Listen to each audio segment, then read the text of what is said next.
I'm here today with a very special guest. We are in the presence of the CEO, Shawn Good of Libro Credit Union. Thank you, Shawn, for making the trip. Yeah, my privilege. It's great to be here and good to connect again. Yeah, it's been a couple years since we first met. Really cool that we were part of the Scale Up program that you guys were supporting locally. I remember that. I remember that night. That was the WeTech Scale Up program, and I remember your name and the origin, and you telling that story, and you won the People's Choice Awards, Yes. if I remember. Yeah, Yeah. I believe it was a close call on the grand prize, but we were very happy with being the People's Choice, being the boots on the ground tech company. What we're known for. Yeah. Well, how exciting! I'm really thrilled to be here and hear a bit more of the story and compare notes on what you're seeing and what we're seeing in our end. Yeah, we share a lot of the same values with Libro as well, and those building those relationships. Mm-hmm. I mean, all the contractors, builders, real estate developers are on a first name basis with our whole team. And I know everyone I've spoke to, the folks at Libro, seem to know all their clients on a first name basis as well. Well, it's fundamentally a human business, right? At the end of the day, business is still heavily relationship based, and we think it's super important. And connecting locally, being part of the community for us is really in our DNA. Yeah, and I noticed the relationship and how you guys differentiate too from some of the other options out there is you oftentimes when you're working with Libro, say you're a builder or developer or contractor, I mean, you know someone at the bank and sort of your go-to person. I mean, just seeing here today some of the contractors who do work with Libro or some that were interested and intrigued, they really liked that your team showed up and introduced themselves. Yeah, and we bring food half the time. That's part of the deal. Yeah. No, for sure. Look, we think, I'm sure you're finding the same thing, but relationship in business matters, particularly when challenges come along, and they inevitably do, right? Yeah. So when everything's going good, everybody's happy to be your partner. Yeah. The truth is, when the chips are down, who's there? Who can you trust? Who's in your corner? And frankly, I think that's the differentiation that our team brings to the table. Yeah, and you bring up a great point because right now a lot of our developer clients are uncertain about certain projects. We've got some developers with empty lots that have been sitting there for a couple of years that they're trying to build on. They may not have gotten the best financial terms that are looking for alternative options. So what do you see among successful developers that helps them navigate uncertain times? Yeah, no, first of all, across every industry, this isn't unique to developers, but great leadership matters. And part of leadership is having clear strategy. What is it you're trying to do, and where are your strengths? Where's the opportunities you think you can really sort of engage and leverage? And so when there's uncertainty, those with clear vision, clear strategy, either have the patience to wait because this isn't their time, it doesn't fit, or they have the courage to move ahead and actually take advantage of the opportunities that emerge in this uncertainty. Yeah. Because it does fit their strategy. Either way, the sort of anchor there is good leadership and clarity about what your vision is for your company and where your unique opportunity might lie. And so the third thing I'd offer is, I think, really surrounding yourself with good advisors and good partners. That really, really matters. And it goes a bit to our earlier conversation about relationships and where they come to bear. Maybe particularly in times like this. Yeah. Everybody's ready to be your friend when times are good. Yeah. And in our world, banks are happy to step up when times are good. But the proof is when we have uncertainty, then who's in your corner? Yeah. And you touched upon timing and how important that is. A lot of people, when they think real estate and development, they think location. But another really important facet is it the right time? Mm-hmm. If you don't have the right team around you, right, financing the project, working on the project, you might not have the best advice on that, right? Right. And so you'll see, from a trend perspective, that there are developers that are sitting on land bank inventory waiting because it's not the right time or not the right product demand for what they're looking for and where they play best. There's others that are taking the opportunity to actually expand and take more of the opportunity in play right now. Yeah. Now, talking on the flip side, because you mentioned when times aren't going good. Mm-hmm. So what does relationship-based banking look like when times aren't tough? Well, actually, that's exactly when it becomes tangible and real. Yeah. Right. So if I step back and think about other sectors, we often see banks moving in and out of industries based on what's happening in the sector or the industry, right? And all of a sudden they've had enough of this industry or that industry, and you can't be doing that. That's not fair to the sector. It's not fair to the partners. And so, we do a lot of agricultural lending, for example. The hog or the pork industry is a great example. It has often a 3 or 4 year cycle. Well, you can't be moving in and out every 3 or 4 years just because, markets are down. You have to have a good, deep understanding of the local market. And that's true for developers and real estate. A good, deep understanding of the local market, understand the trends, and then the patience to partner for the long term. And, I think that's, from my view, one of the important distinctions we bring to the table, which is patient capital, take the long view. I don't have to answer to quarterly street calls on share value. Right. And I think that is a huge opportunity because we can be more patient, we can be more thoughtful. It's really important that we partner with the right people and take that long-term perspective. Then relationship really matters. And I see it all the time with folks that are facing uncertainty, trying to figure out how to scale or grow, how to navigate sort of the geopolitical issues and interest rate environment, and the financing contacts can get tough, so how do we navigate that? Well, they end up calling their relationship manager on our team to say, hey, I need some advice. I need somebody to help me with, financial modeling or whatever. Who do you recommend? Yeah. Well, that's an example of it's more than just a transactional relationship. So relationship-based banking, the short answer is it has to be more holistic. It has to be beyond just a transaction. Yeah. You mentioned patience, that the clients need to practice that patience because of their sector. It might not be the right time. But you mentioned how you guys stay in the same sectors that you're working in. So first question, what are those sectors? And is this long-term play you're discussing, you're sticking around in these sectors for the future?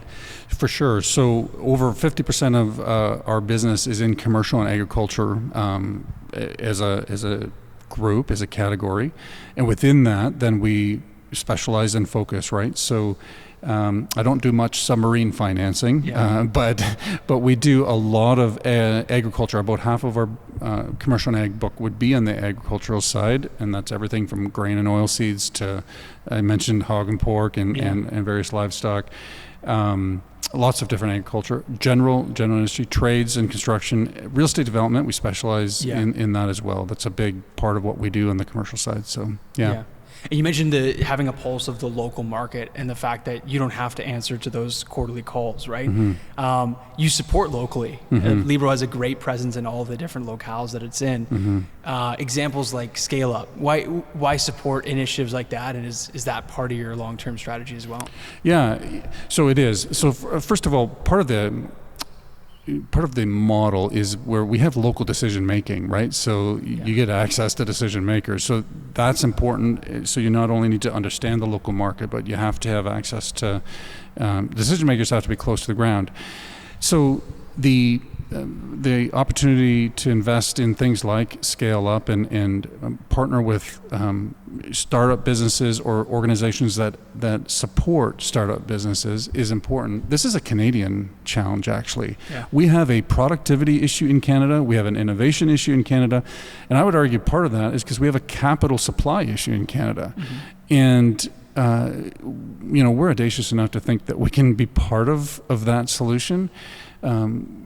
Because we need to have an ecosystem that comes around businesses that are bringing great ideas to the market, and again take this longer view, not a short-term view, not a private equity view that is pump and dump or scale up quickly and get out.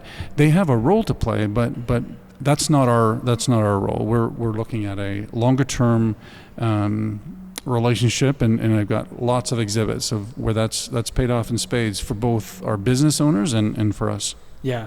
And having been a participant in one of your programs, I can say from experience, a lot of those business owners that were part of my fellow cohort might not have been a part of that program had Libro not sponsored it and put together that amazing competition at the end, because you get to work towards something, right? Yeah. You know that there's that big showcase coming up and put on an awesome event, and there's, the big prize at the end with the judges. Right. So I think you're prompting individuals to actually go out, and you mentioned there's a lack of productivity rate in Canada, but I mean, in our local region, I'd say it's doing quite well from a young entrepreneur standpoint, because you guys put that in place. Yeah, no, it was a great story, and congratulations again. And it's inspiring, right? Like these are real ideas. It's tangible. This is not academic. This is real stuff, and you're solving real problems. And when we teach innovation, we think about things like, is there a need you're actually solving? And do you have the capability to solve for it? And then is there a business model behind it? And so, sometimes there's no shortage of new ideas, but they don't have sort of the structure around how to bring that to market. And so investing in partners that are helping to train and give you that opportunity to really frame that up in a viable way, I think is really important. Yeah. And you're a great example of bringing that to market. Yeah, well done. Thank you very much. So Shawn, you mentioned strategy and structure of companies. What are the signals that tell you that a development or a project or a company is really well set up for success? Yeah, I think one of the important things we'd look for is, do we have trust and faith in the operator? Is there good leadership there? Have they surrounded themselves with a good team, with good advisors, with good partners? Because when I was trained in lending, it was the first lesson was character. Yeah. Like, are these people you can trust? Are these people you can work with even when things aren't going well? And that's really important. It's still important today. I think maybe to my earlier point, does the business itself have a good plan and vision as well? Is there confidence that they have thought through scenarios, that they have clarity of where they're trying to go, because that's a good compass as you're going through, Yeah, so in addition to sort of good partners and good team, do they have good perspective on risk, and have they thought through risk management, risk mitigation? I think that's really important. And then execution discipline, the consistency, the demonstrated track record of really following through and executing. That builds trust that we can bet on them figuring it out in the longer term, right? I'm always fascinated by working with developers, because they're in the line of business where one project could make or break the business, right? It's a big calculated risk to take.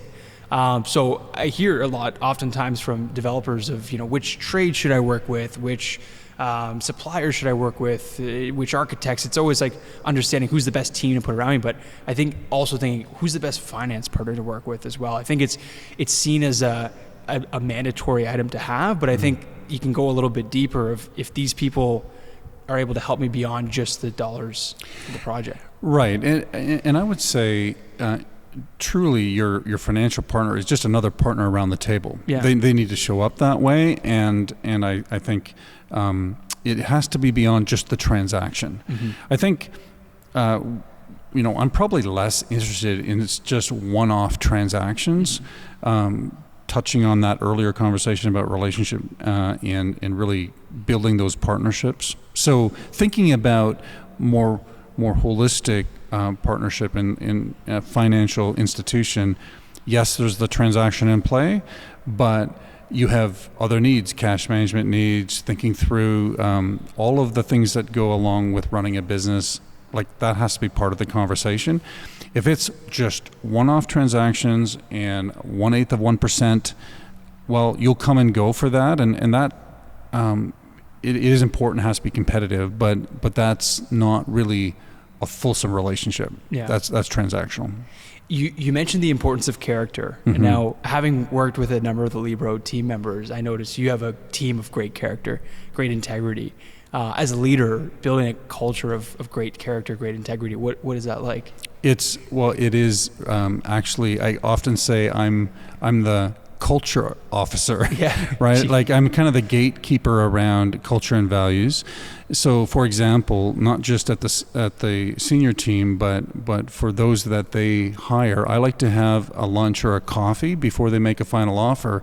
And my questions aren't about technical competency and things that come off your resume. It's actually more about leadership and values. Mm-hmm. I want to understand where you're coming from, because that influences the whole organization. So we're pretty jealous about the culture we've created and how we show up. So I'm glad you're seeing that in action with our team. I'm not surprised. Yeah. We, with developers as well, when we're working on projects, whether we put together the best possible campaign for that developer, a lot of times it comes back to their track record, how they treated others on past projects, their past work. No matter how great this new venture looks, there's got to be that history of character, that history of good integrity. So. Right. No, it shows up all the time in, you strike legal contracts. Of course, you need to paper things well. But I always say to my team, if it comes down to, depending on the legal contract, it's broken. Yeah. Right? Like it has to be beyond that. It has to be a relationship, and you have to trust the people you're partnering with.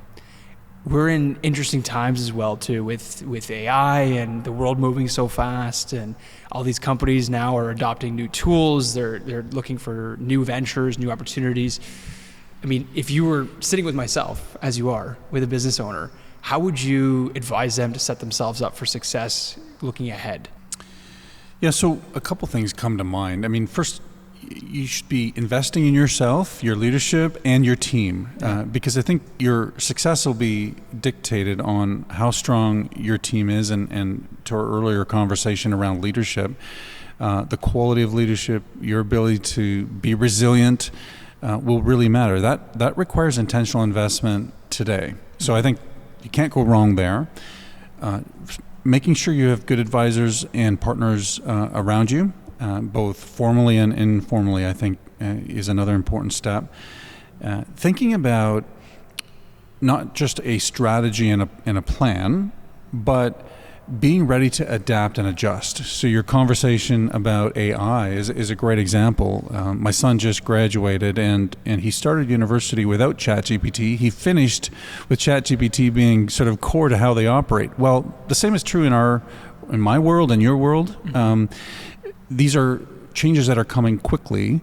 So you can't get stuck in a plan you created 2 years ago. You have to be ready to adjust and be a bit agile there. That's okay. Just have the discipline to stop and think about, what does this mean 2 and 3 years from now? And do that strategic modeling and think about it with your team. Do you have to adjust your current, just because it worked last year doesn't mean it's the right answer this year. Yeah. And as a business owner, things will inevitably change. But what doesn't change as a business owner looking ahead? Leadership, strategy, the right partners, and being ready to build relationships and engage more than just on a transaction basis in communities. I think we've had lots of success in investing deeply in communities, and I think when I look around at those businesses that have been successful, they have built those connections that go beyond just the transactional product or service that they do, because it has deeper and lasting purpose and value. And I think that stands you up well when people are making choices about who they go to. That more fulsome view of the role you play in our communities, which is, by the way, really vital. Our business owners and the businesses and the employees that they bring in is the backbone of our communities. And so taking that more holistic view, I think, will stand you in really good stead. Yeah. And you make a great point of how much they affect our communities, right? I don't think these business owners recognize the impact that they're having, right? It's remarkable. Jobs and commerce and just creating a... Yeah, the stats are really high. Like something like 97% of businesses in Ontario have less than 100 employees. Yeah. And so we don't think about that because the big names and the big corporations get lots of attention.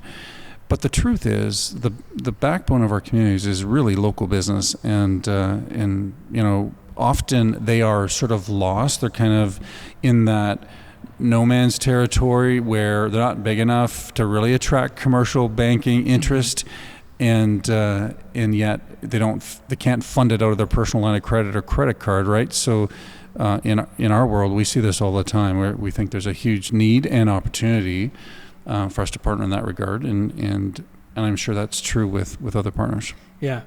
And there's also an opportunity that they may have 100 or less employees, but they may start working with the Libro team and grow beyond that too, right? And I'm sure you've seen some great success stories of that type of thing happening in communities. Absolutely. We just, in fact, today I was meeting with some of our team, and we shared a story of exactly that, where they were looking for a partner. We got connected, and they've grown and scaled, and now they're thinking about the next generation. And so you can see how relationships really matter, because they don't just need maybe, cash flow operating support. They now are thinking about succession and how do we structure that? Well, that's a different conversation, but you can have it with the same team. Yeah.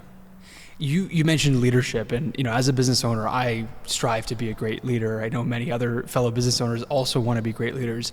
You've exemplified great leadership across your organization. So if there's sort of a message to fellow leaders and business owners out there that are trying to be better, what would that look like? So leadership is interpreted different ways. There's leadership philosophy, there's leadership models and styles. My view is that leadership fundamentally is about serving others. And that's a very, almost a servant leadership approach to it, where, as a leader, my job is to really enable my team and organization and in turn help make a difference for the people we serve.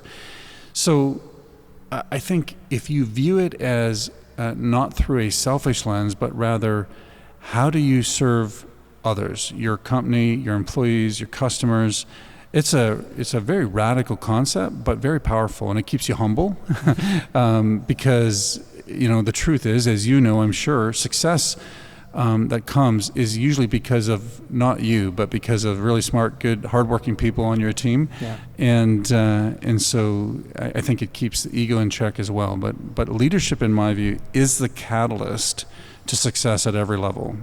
In other words, it's the catalyst or governor. It's the thing that propels you forward exponentially or holds you back. Is quality of leadership.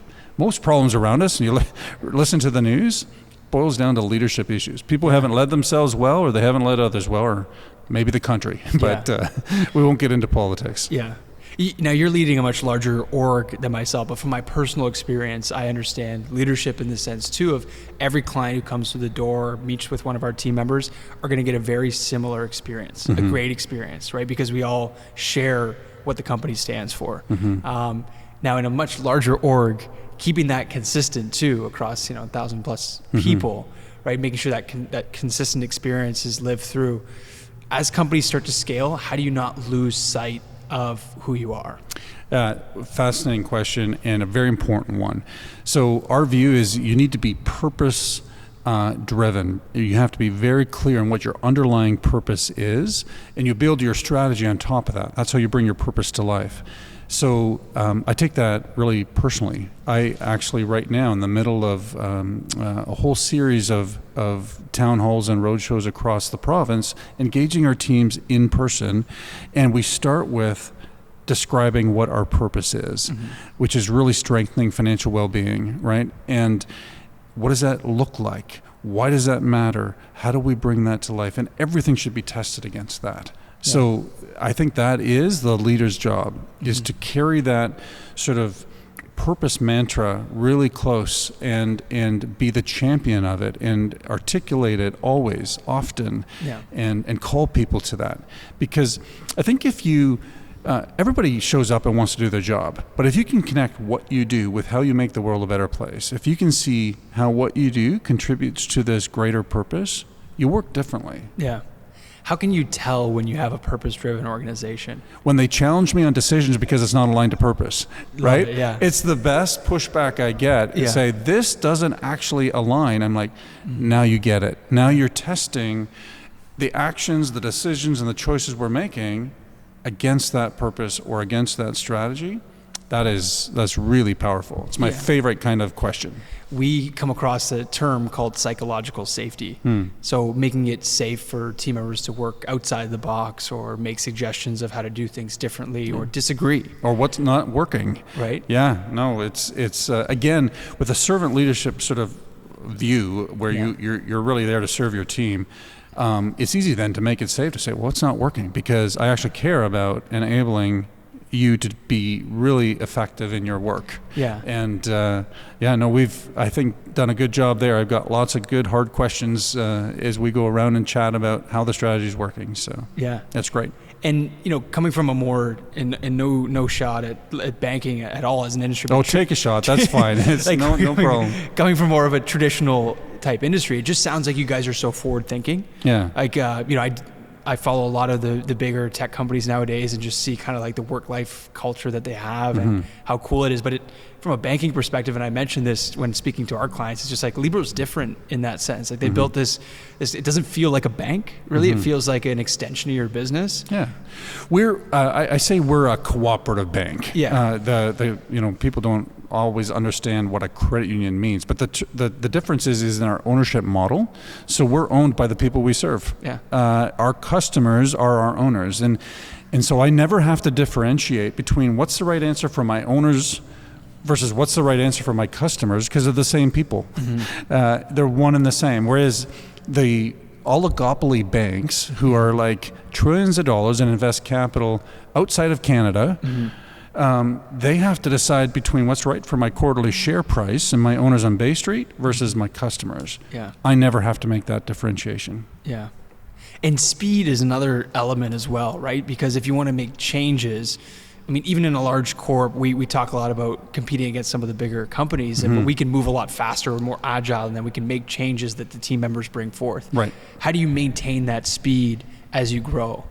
Yeah, there's what I call a latency hurdle. You got to think about not just an efficiency hurdle rate or a return on investment, but also a latency hurdle rate, which is time is actually the sort of constraint now in business and transactions.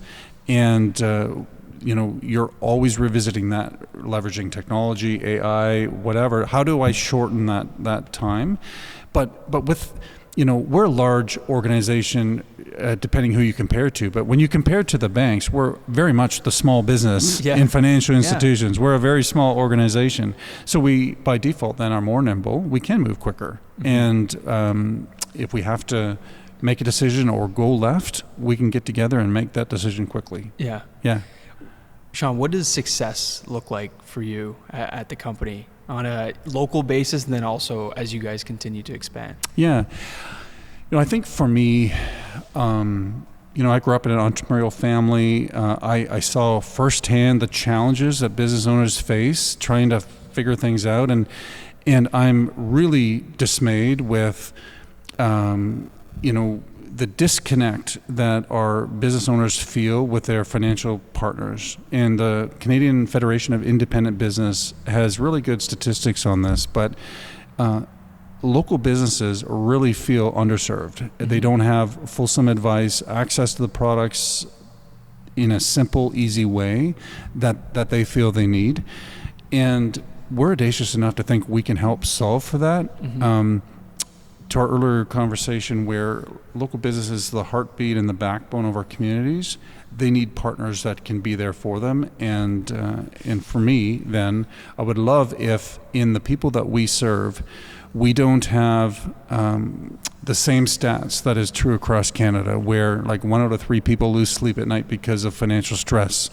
Half of our Canadian population over age 50 hasn't saved enough for retirement, and something like 3 or 4 out of 5 businesses feel underserved. Well, if you had $10 million in your bank account, you could go into your local bank and get the private banking experience. You'd get a very different experience than you or I do. Well, we think access to that kind of advice is something that should be made available, and we'd like to bring that to our business owners. Yeah. We were told 3 years ago that our methodology wouldn't scale. The idea of boots in the ground, make relationships with everyone that you do business with, go meet them, shake their hands, meet their teams. We were told constantly, guys, you got to pull away from that. It's just not going to scale. And what do you say kind of to the naysayers? Because, Libro's quite similar. You spend quite a bit of time with your business owners, whereas other banks might be like, oh, it's got to be more transactional, faster. How long do you spend with the client? It's not worth the time. What are your thoughts on that? So, two thoughts. First of all, I don't have the mandate to make crazy amounts of margin and money for shareholders because they are the people I serve. I need to be profitable and sustainable and be able to invest in technology and set money aside and retain earnings. But I can moderate sort of the exorbitant margin that you might see in some financial institutions. Canada, as an example, financial institutions have much higher margin than anywhere else in the world. So that means that people are paying more. And so we feel that we can run a sustainable business and not have to compromise the personal touch, the advice, and the boots on the ground, to your point. It is a more expensive distribution model, but it is something that we think is both important and close to our hearts in terms of our purpose, which is strengthening financial well-being. And that's true for individuals, it's true for businesses, and we're prepared to make that investment. And it's a long-term thinking. It is. Right, because generations, right, when you have that good relationship, then right. Kids, next generations of business owners that come through, because a lot of the business owners that we work with, oftentimes it's generational businesses, right? Maybe second, third, passing on to the next generation. Question I had for you was, we're doing our first expansion, so we're going to our second office. I know you've probably done, thank you, done a few offices, but I know that there's that startup time, right? Getting everyone on board, new team members, onboarding them, teaching them the new processes, putting the right leaders in place at that new org. What does it look like for you when you do make that expansion, or you find a new locale that you want to operate in? What does startup look like? So the traditional model in banking was bricks and mortar and branch locations. Less and less of our transactions are keyed to a physical location. Branches still have a really important role. It's advice centers. It's an acquisition channel. It's where people come to meet somebody for big decisions, and so we're still committed to that. But we think actually we'd rather come to you. Yeah. To be honest, if local business is key to our mandate, well, we need to meet you where fits your schedule and your time. And so I would say I have less of a priority to build out and double our branch locations, but I am very motivated and interested in making sure that we are available and accessible through whatever channel you prefer, whether that's in person, boots on the ground, or in your local coffee shop, or through some other channel.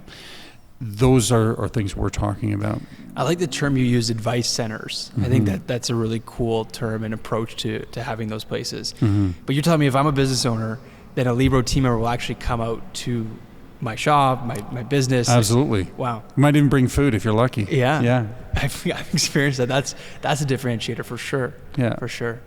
Well, Shawn, I really appreciate all your insight. I've learned a lot just in this conversation about leadership and strategy. I know I'll carry. Well, thank you, and congrats again. This is, some of the most exciting and inspirational conversations I get to have, because you're bringing ideas to life and making a difference right here in your community with your customer base, and I'm really excited to see you continue to scale and grow, and happy to partner with you along the way. Thank you. Thank you.